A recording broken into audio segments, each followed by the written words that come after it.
দিনগুলো খুব এলোমেলোভাবে যাচ্ছে। একেবারেই গুছিয়ে কোনো কাজ করতে পারছি না। হ্যালো ভিউয়ার্স, আসসালামু আলাইকুম। আপনারা সবাই কেমন আছেন? এই বৃষ্টি বাদলের দিন একেবারেই ভালো লাগছে না। অতিরিক্ত বৃষ্টি হওয়ার ফলে আমাদের রাস্তাঘাটের অবস্থা তো খারাপ। তার উপর বাসায়ও হচ্ছে এভাবে একঘেয়েমি, আর ভালো লাগছে না।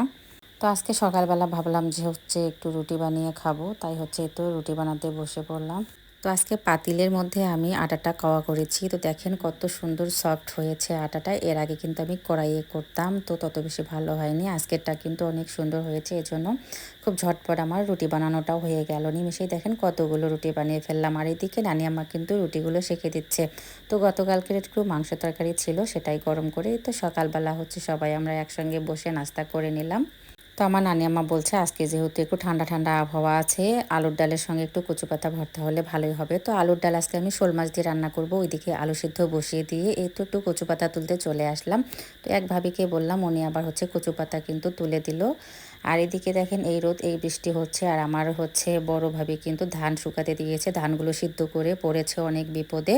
আর তার উপর হচ্ছে ভাতের কিন্তু চাল শেষ হয়ে গিয়েছে। আর আমাদের রাস্তাঘাটের যে অবস্থা, এত পরিমাণে পানি জমা হয়েছে, কারণ রাস্তাটা কেটেছে, দুপাশে হচ্ছে মাটি, মাঝখানে এখন পানি, মানে নদীর মতো হয়ে গেছে। ওই রাস্তা পারাপার কেউ হইতে চাচ্ছে না। আমারও তো সেম অবস্থা। বাসায় ধান সিদ্ধ আছে, বাট ধান কোনো ভ্যান রিক্সা নিয়ে যেতে চাচ্ছে না, কারণ রাস্তায় শুধুমাত্র ভ্যান রিক্সা নিয়ে যেতেও কিন্তু অনেকটা কষ্টের। তো এদিক দিয়ে এখন মনে হচ্ছে চাল আমাদের কিনে খেতেই হবে। তো যাই হোক, সুখের জন্য কিছু হলেও তো কষ্ট করতে হবে, তাই না? দেখি এই কষ্ট কতদিন আমাদের করতে হয়। আর এদিক দিয়ে বৃষ্টির কারণে কিন্তু অনেকেরই জমিও তলিয়ে গিয়েছে, ধান হচ্ছে কাটার মতো অবস্থা। তারপরেও কৃষকরা কিন্তু কেটে বাসায় নিয়ে আসতে পারতেছে না, কি একটা অবস্থা। তো যত গজব মনে হয় এই মধ্যবিত্ত আর গরিবদের উপর দিয়েই যায়। তো এদিক দিয়ে হচ্ছে দেখেন কচুপাতা নিয়ে আসে, আজকে আমি কিন্তু ভর্তাটা করে ফেললাম। কি সুন্দর সবুজ হয়েছে দেখতে, তাই না? অনেক লোভনীয়। যেমনটা লোভনীয় হয়েছে তেমনটা কিন্তু খেতেও হয়েছিল। আজকে অনেক মজা করে আমরা সবাই খেয়েছি। দুপুরবেলা গরম ভাত, তার সঙ্গে হচ্ছে আলুর ডাল দিয়ে শোল মাছ রান্না, অনেক ভালোই লেগেছে খেতে। আমার শাশুড়ি আম্মা অবশ্য অনেক প্রশংসা করেছে। আর যেহেতু আজকে বাসায় সবাই মিলে একসাথে যেটাই করে খাই না কেন, অনেক তৃপ্তি লাগে। তো আজকে আলুর ডালের মধ্যে দেখেন কতগুলো হচ্ছে মরিচ পেঁয়াজ দিয়েছে আমার নানি আম্মা। আলুর ডালটাও কিন্তু অনেক ভালো লেগেছে খেতে। তো আমি ভর্তা করার পরে কিন্তু ওখানে একটু গরম ভাত নিয়েছি, আর তার সঙ্গে হচ্ছে এই যে একটু লেবু কেটে নিলাম।